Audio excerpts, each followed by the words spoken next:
मुख्यमंत्री और इस देश की प्रधानमंत्री बनने की होड़ में नरेंद्र मोदी ने कहा था कि मीडिया स्वतंत्र होना चाहिए, मीडिया को डरना नहीं चाहिए, और अगर कभी मीडिया डरा तो मैं उनके साथ खड़ा रहूंगा। आपके एक्शंस उसके बिल्कुल विपरीत हैं। आप मीडिया के ऊपर रेड करते हैं, लेकिन कहां तक सवालों से बचिएगा? इस पूरे देश पर आप इनकम टैक्स की और ईडी की और सीबीआई की रेड करा दीजिएगा। आज देश आपसे कुछ सवाल पूछ रहा है, चाहे वो अडानी पर हो, चाहे वो बेरोजगारी पर हो, चाहे वो महंगाई पर हो, चाहे वो गरीबी पर हो, चाहे वो आर्थिक असमानता पर हो। दोस्तों नमस्कार, मैं सुबोध कुमार, आप देख रहे हैं खबर नेशनल टाइम्स।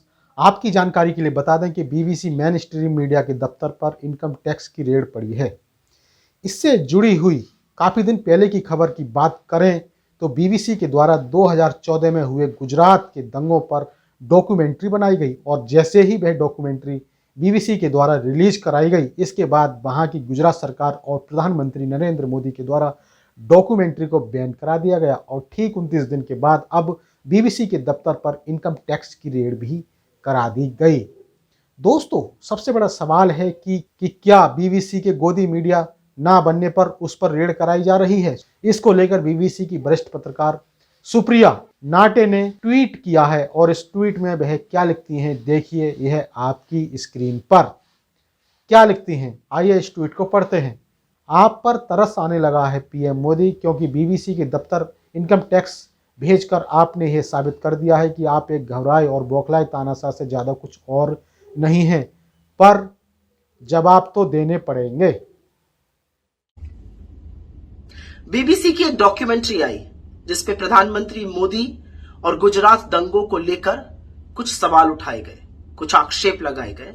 उस डॉक्यूमेंट्री को बैन कर दिया गया, लेकिन ठीक 29 दिन बाद चिरपरिचित स्क्रिप्ट के अंदाज में प्रधानमंत्री मोदी का सबसे प्रबल फ्रंटल इनकम टैक्स बीबीसी के दफ्तर आज इंडिया में पहुंच गया। कहते हैं रेड नहीं हुई, हमने सर्वे किया। आपने जो भी किया, आपने दुनिया को दिखा दिया कि आप वाकई में बौखलाए हुए हैं, घबराए हुए हैं, क्योंकि जो आपने किया है वो एक घबराया हुआ तानाशाही करता है। This is how people react when they panic. आपने इस देश के अधिकांश मीडिया को चरण चुंबक बनाने का काम किया है। आप उनसे कहिएगा बैठ जाओ तो वो लौटने को तैयार है। लेकिन अब आपने जो बीबीसी के साथ किया है वो आपका असली चाल चरित्र और चेहरा दिखाता है। वो दिखाता है कि 22 अप्रैल 2014 को जब गुजरात के मुख्यमंत्री और इस देश की प्रधानमंत्री बनने की होड़ में नरेंद्र मोदी ने कहा था कि मीडिया स्वतंत्र होना चाहिए, मीडिया को डरना नहीं चाहिए, और अगर कभी मीडिया डरा तो मैं उनके साथ खड़ा रहूंगा।